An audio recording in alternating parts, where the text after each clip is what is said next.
Sublime gracia del Señor. Hoy vamos a continuar con el tema que estamos estudiando, el deber de los padres. Y hace 15 días, lo último de lo que hablamos, bueno, no hay luz, entonces, pero con el teléfono creo que pueden ver. ¿Qué fue lo último que vimos sobre el deber de los padres?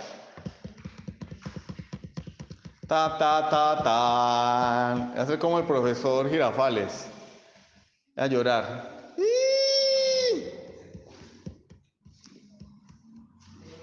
Procurar, les voy a ayudar. Procurar qué, ganar mucho dinero. Ay, no, en serio. Ay, de verdad. No se acuerdan. Ay, hermanos. Ay, ahorita vamos a orar. ¿Cómo le vamos a poner la cara a Dios así? Señor, estoy enfermo, me duele el estómago. Señor, ayúdame con esto, pero ni me acuerdo lo que aprendí hace 15 días. Debemos procurar la conversión temprana de nuestros hijos. Fue el último punto que se vio hace 15 días. Recuerde que estábamos viendo algunos deberes y o compromisos de los padres en la crianza de los hijos y empezamos hablando de la devoción a Dios. Cómo los papás deben enseñarle a sus hijos la devoción a Dios. En segundo lugar, veíamos que los papás deben procurar la conversión de sus hijos. Deben procurar la conversión temprana de sus hijos. Eso es lo que vimos, eso es lo que ustedes no recordaron. Porque debemos dejar a un lado ese pensamiento de que los hijos chiquitos no entienden el Evangelio porque son muy chiquitos. Cuando la salvación es de Jehová y Él es el que obra a través de la palabra, no depende de la capacidad cognitiva del niño, ¿sí? Nuestro deber es capacitarnos para poder enseñarle a un niño el Evangelio y tener la condescendencia de usar una pedagogía que él pueda entender. Claro, él no va a entender conceptos elevados como la elección incondicional, como la predestinación, pero sí él puede entender que existe un Dios que creó todas las cosas y que somos de Él y le pertenecemos. Y Él sí puede entender que cuando hacemos lo malo, a Dios no le agrada. Esas cosas las puede entender. Hoy vamos a hablar el siguiente punto, el tercer punto de los compromisos de los padres. Enseñar a los hijos la fe en el Señor Jesucristo. Enseñar a los hijos la fe en el Señor Jesucristo. Juan 14:6. ¿Qué dice Juan 14:6? ¿Alguien se lo sabe? Uy, no, yo iba a decir apague y vámonos. No, bueno, apagar no porque no hay luz.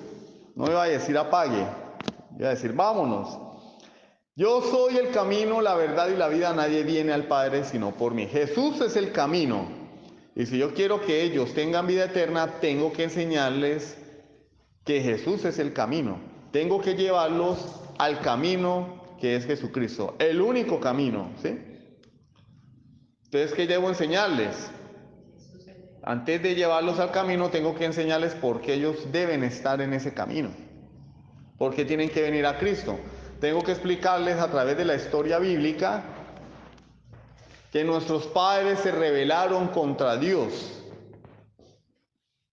Que a nosotros Dios nos creó, ¿sí?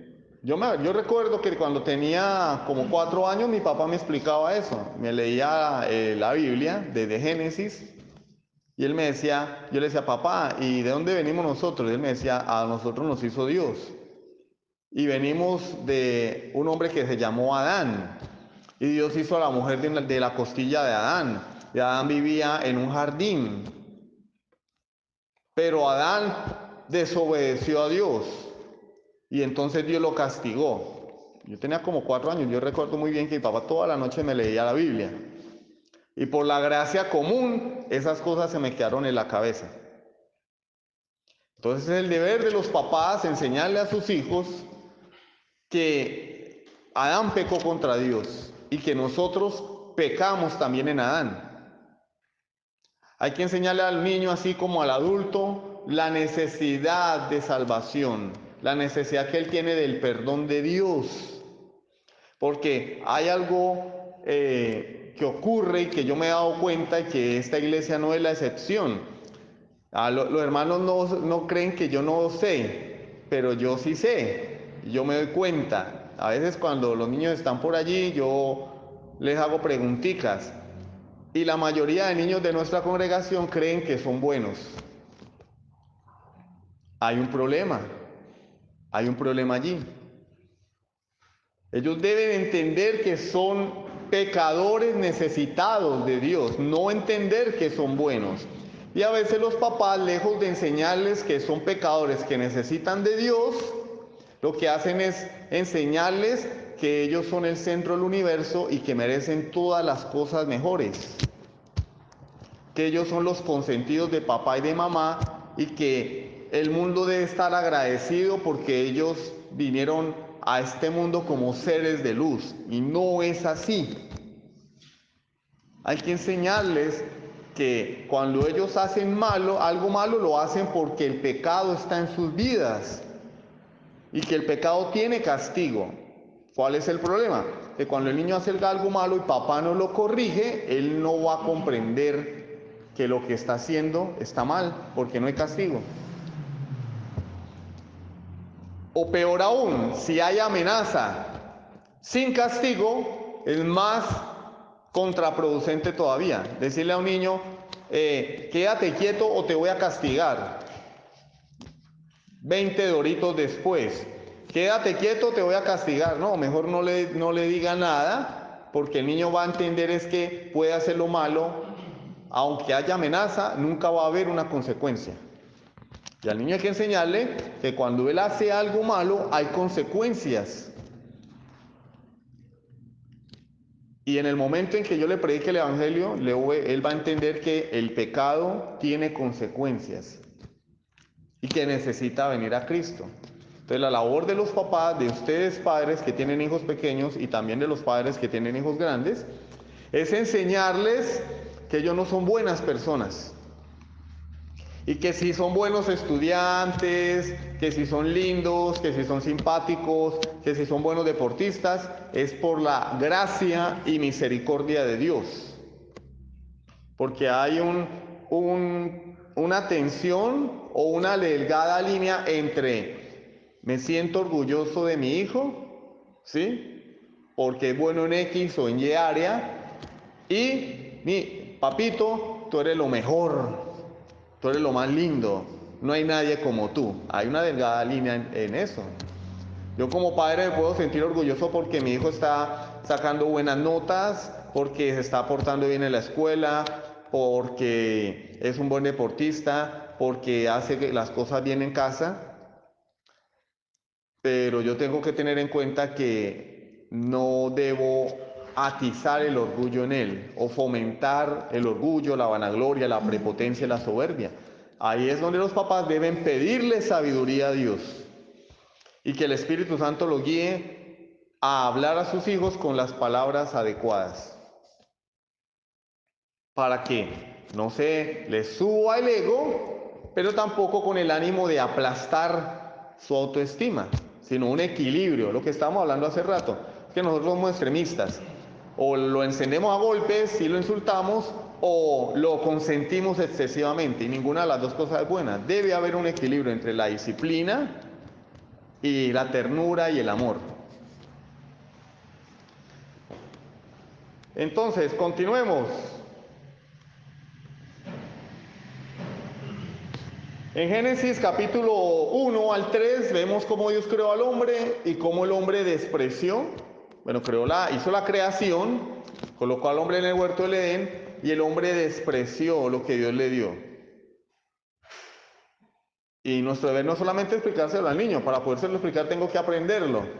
Y hay personas que están en las iglesias cristianas que no conocen la historia primigenia, la historia del Génesis. No la conocen, porque tal vez no leen o no estudian la Biblia. Hay personas en las iglesias cristianas que solamente saben lo que oyen, pero no leen. Eso es un problema. Porque no solamente puedo quedarme con lo que recibo aquí, sino que en casa debo estudiar, profundizar e indagar. Es deber de los papás explicarle a sus hijos las terribles consecuencias del pecado y esforzarse por convencerlos de que ellos son responsables de desagradar a Dios. ¿Se han escuchado eso de correr el televisor para atrás, mi amorcito? Eso, para que alumbre más. ¿Se han escuchado eso de, no, hijito mío, no es culpa tuya? Tú no tienes la culpa de eso, mi amor. Bueno, hay que ver si en realidad eso es la verdad, si él en realidad no tiene la culpa. Pero lo que sí hay que enseñarle es que cada vez que él hace algo malo, él es culpable. Él es culpable. Porque la psicología moderna nos enseña es que el ser humano no es culpable de nada.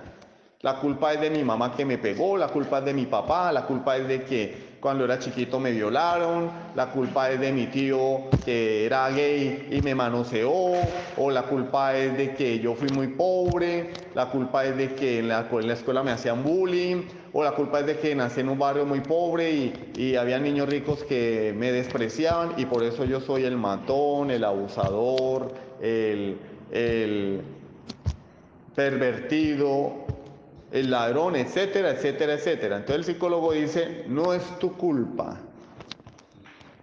La culpa la tiene la sociedad, la culpa la tiene el ambiente. No, somos culpables. Somos culpables. Porque muchas personas son violadas, son manoseadas, son golpeadas y se proponen salir adelante y salen adelante y son personas de bien. La mayoría. Entonces, esas son excusas para continuar en una vida de pecado. Por medio del conocimiento de la ley, por medio del conocimiento de la historia bíblica, nosotros abrimos el camino al Evangelio para nuestros hijos. Pero ¿cómo le puedo yo anunciar el Evangelio a mis hijos si no conozco la historia bíblica? Entonces, es una responsabilidad. Así como tenemos tiempo para ver películas y novelas, debemos tener tiempo para leer y estudiar la Biblia. Leerla, y no solamente leerla por encima, sino estudiarla, escudriñarla, para resolver las preguntas que hacen nuestros hijos. Al presentarle a Cristo al niño, tengo que tener cuidado, ¿cierto?, de no llenarle la mente de antipatía hacia una persona, ¿cierto?, mientras intento atraerla a otra. Es decir, vuelvo y les digo, somos personas de extremos, ¿no? Es cuando estábamos en el falso evangelio de Dios es amor y Dios es solo amor. Pero ahora que estamos en el evangelio verdadero, hemos conocido las doctrinas de la gracia, hemos conocido el legado de la reforma, decimos Dios es ira.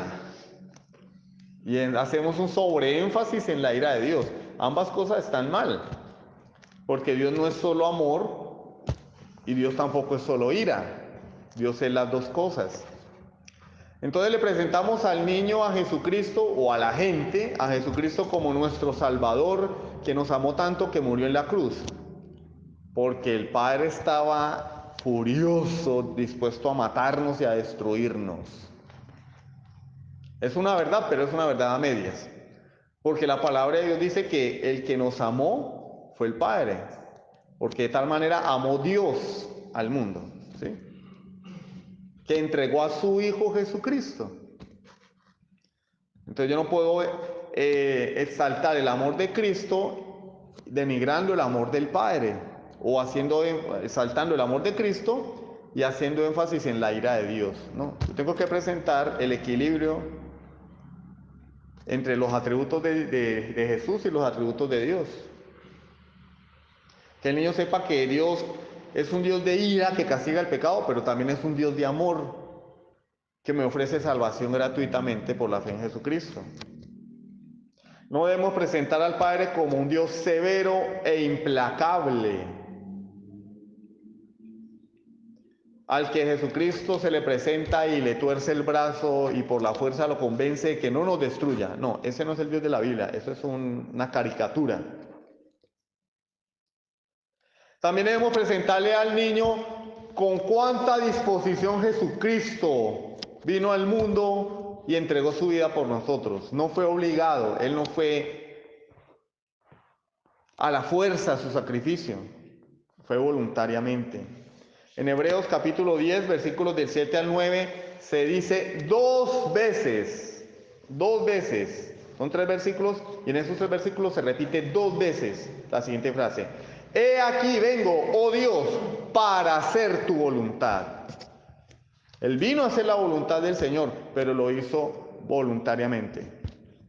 No fue porque Dios lo obligó. Hubo un acuerdo en la Trinidad. Porque a nosotros nos presentaron cuando pequeños esas películas donde pareciera que a Cristo lo llevaron a la brava, a la cruz. No, Él se entregó, Él dijo: nadie me quita mi vida, yo tengo poder para ponerla y tengo poder para volverla a tomar. Este mandamiento he recibido de mi Padre. Él recibió un mandamiento del Padre, pero Él decidió poner su vida. Yo pongo mi vida por las ovejas y nadie las arrebatará de mi mano.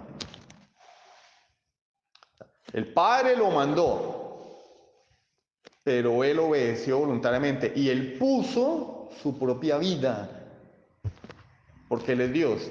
Y como Dios, también tenía poder para volver a tomar su vida en la resurrección. ¿Y será que los niños van a entender eso? Claro que lo van a entender, muchachos, claro. Debemos contarles la historia de la vida de Jesús de manera que ellos conozcan el carácter de Cristo, que conozcan al Jesús amoroso, que perdonaba pecados, sanaba enfermos, hacía milagros, daba de comer, liberaba de demonios, pero también tenemos que mostrarles al Jesús celoso, con convicciones, que también se enojaba cuando blasfemaban la palabra de Dios, cuando abusaban de la buena voluntad de las personas. Que ellos aprendan a conocer a Jesús a través de la historia bíblica y vean el favor que Él tuvo para con nosotros, y así sembremos en el corazón de esos niños gratitud hacia Jesús. Desde pequeños, Jesús nos salvó. Esta comida nos la dio Dios. Mamá, estoy enfermo, y si Dios me ama, ¿por qué estoy tan enfermo? Porque Dios te ama, es que no estás peor. Porque Dios te ama, es que no estás muerto. Porque Dios nos ama, tenemos que comer. Porque somos pobres. Si Dios nos ama, no, porque Dios nos ama, es que tenemos un techo, comida. Enseñarles esas cosas a los niños. No enseñarles a ver el vaso medio vacío. Hay personas que siempre ven el vaso medio vacío, ¿no? No, hay que enseñarles a ver que las cosas que tenemos las tenemos por gracia de Dios. Son un regalo de Dios, son un don de Dios. Pero si los niños ven a los papás todo el tiempo quejándose, haciendo mala cara, discutiendo, ¿qué van a aprender? Que la vida es una porquería y que es mejor no vivirla. Bueno, pero mis papás me hablan todo el tiempo de un Dios que nos ama y mantienen peleando, mantienen discutiendo, mantienen quejándose, mantienen inconformes, viven infelices. ¿Será que ese Dios sí me ama? Obvio, el niño no va a creer. Pero si yo trato de hacer de mi casa un pedacito de cielo, ese niño va a creer todo lo que yo le diga respecto al Dios que nos ama. Pero si el niño al primero que ve maldiciendo porque tiene que comer arroz con huevos a mí, ¿qué va a aprender él? Que la pobreza es una maldición, que la escasez es una maldición y que lo mejor es tener cosas materiales. Y como yo como padre no se las pueda dar, entonces va a buscar el medio, cuando esté más grande, de obtener las cosas. Ay, hermano, eso es una exageración. Claro, ¿y por qué los niños en la escuela roban? Ustedes nunca han visto, no han sabido de niños que roban en la escuela. En los colegios roban. No solamente roban, venden vicio, atracan. ¿Por qué? Porque no viven conformes. No viven conformes con lo que tienen. Porque tal vez en casa les enseñan que la pobreza es una maldición de Satanás. Y no, la pobreza no es pecado ser pobre. Pero Dios nos da una cura contra ello. El 10º mandamiento, ¿cuál es? No codiciarás. ¿Por qué? Porque el 10º mandamiento es una vacuna contra la infelicidad. Si el fulano tiene una camioneta de último modelo, yo no la codicio porque debo estar contento con lo que Dios me ha dado. Si el hermano X tiene una casa de 2 pisos, yo le doy gracias a Dios porque le dio a su casa de 2 pisos, pero yo vivo conforme y contento con el rancho que Él me ha dado, el apartamento que Él me ha dado o la pieza en la que estoy viviendo. ¿Por qué? Porque si yo comienzo a codiciar, ¿voy a qué? A ser infeliz. Y eso es desprecio a Dios. Eso es decirle a Dios, Señor, tú estás equivocado, yo también me merezco una casa de 2 pisos, yo también me merezco esa camioneta, yo también me merezco una mejor posición social. Pero Pablo lo dice, contentos con lo que tienes, contento con lo que tienes, que es lo que Dios me ha dado. Y en su soberana voluntad eso fue lo que Él quiso darme. Y Él es sabio y sabe mejor que yo qué es lo que yo necesito. Y el día que Él me quiera hacer rico, listo, pero si no, pues no. Y mis hijos también deben aprender eso. Porque hay veces los papás, porque hay papás que dicen, yo le voy a dar a mi hijo todo lo que yo nunca tuve. Error. Porque los vuelven caprichosos, consentidos, malcriados y exigentes. Al niño hay que darle lo que él necesita. Y por encima de todas las cosas él necesita un cerebro que funcione y la palabra de Dios sembrada en su corazón. No cosas ni mimos excesivos. Hay que darle amor a los hijos, sí, pero no consentirlos. Hermano, pero tú ¿por qué compraste eso tan caro para tu hijo si te estás privando de cosas que realmente necesitas? Es que para mi hijo lo mejor. No, pues de pronto eso no es lo mejor. De pronto eso lo que va es volverlo más exigente e inconforme. Porque casos en nuestras vidas hemos visto muchísimos. Jóvenes que son pobres y tal vez la mamá trabaja como empleada de servicios sin menospreciar el oficio, pero le exigen a su mamá que tiene que comprarles ropa de marca, zapatos costosos. Y la mamá dice, es mi hija, yo quiero darle lo mejor. No, eso no es lo mejor.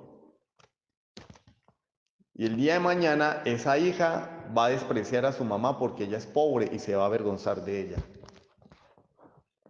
Entonces tenemos que ser sabios, tenemos que ser sabios. Entonces ellos tienen que estar llenos de gratitud hacia Cristo porque Cristo nos dio la vida, porque Cristo nos da vida eterna y porque por su gracia es que tenemos lo que tenemos. Y parte de eso, ¿sí?, que tal vez algunos hogares no lo practican, es la sana costumbre de dar gracias a Dios antes de comer. Que si alguien no lo quiere hacer, bueno, está bien, eso es parte de su libertad de conciencia.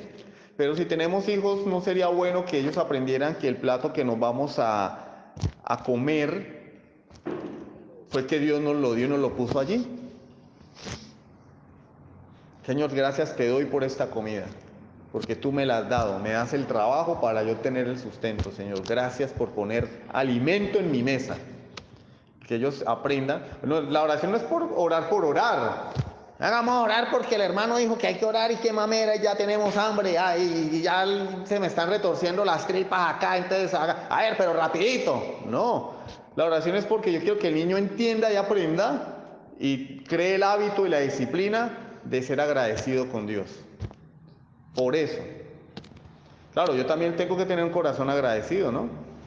Ser consciente de que ese arrocito con huevo, esa aguapanela con pan o esa arepa me la dio Dios. Y el niño va aprendiendo, ay sí, esto me lo da Dios, la comida, gracias Señor por el alimento que nos das todos los días. Entonces, padres, si ustedes no oran antes de comer, bueno, comiencen a hacerlo. Si quieren que sus hijos sean agradecidos. También debemos a los niños enseñarles que ellos tienen un lugar especial en el corazón de Jesús. Que Él tuvo un trato especial para con los niños, porque la inocencia de los niños o el corazón de los niños es un reflejo de lo que todo creyente debe ser. Porque Dios se reveló a nosotros como el Padre, nuestro Padre. Entonces debemos ser como niños, por eso Jesús dijo, el que no se hace como un niño de esto no puede entrar en el reino de los cielos. Lucas 18:16. Mas Jesús llamándolos dijo, dejad a los niños venir a mí y no se lo impidáis, porque de los tales es el reino de Dios. Entonces los niños venían a Jesús y los discípulos que se creían los guardaespaldas de Jesús empezaron a reprender a los niños y Jesús les dijo, no.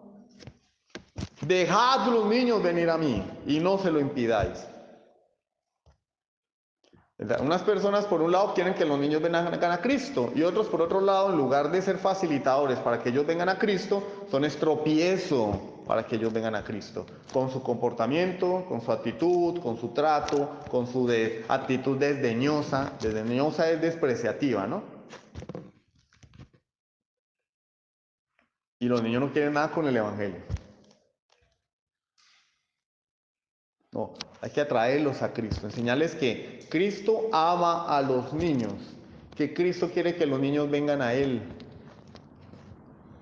Y de esa manera, a través de esta historia de los evangelios, ellos se van a ir familiarizando con la vida y obra de nuestro Dios y Salvador Jesucristo, con su muerte, con su resurrección, con su ascensión, con su carácter.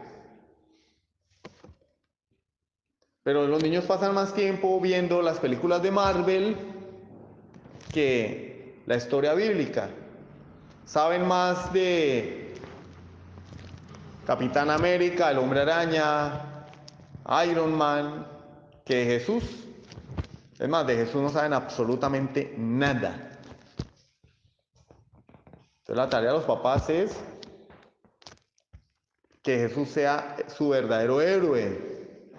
Que entiendan que lo que ven en televisión, sí, puede ser entretenido, puede ser divertido, pero no es la realidad.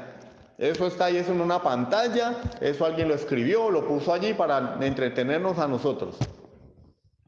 Pero Cristo es una realidad. Entonces él no puede admirar a Superman, sí puede admirar a Superman. Pero su mayor admiración debe estar centrada en la persona de Jesús. Debemos enseñarle que Jesús sí es real, pero la mejor manera de enseñarles que Jesús es real es que ellos lo vean en nuestras vidas. O si no, de nada sirve. Cuarto punto, educa a tus hijos en el camino que deben andar.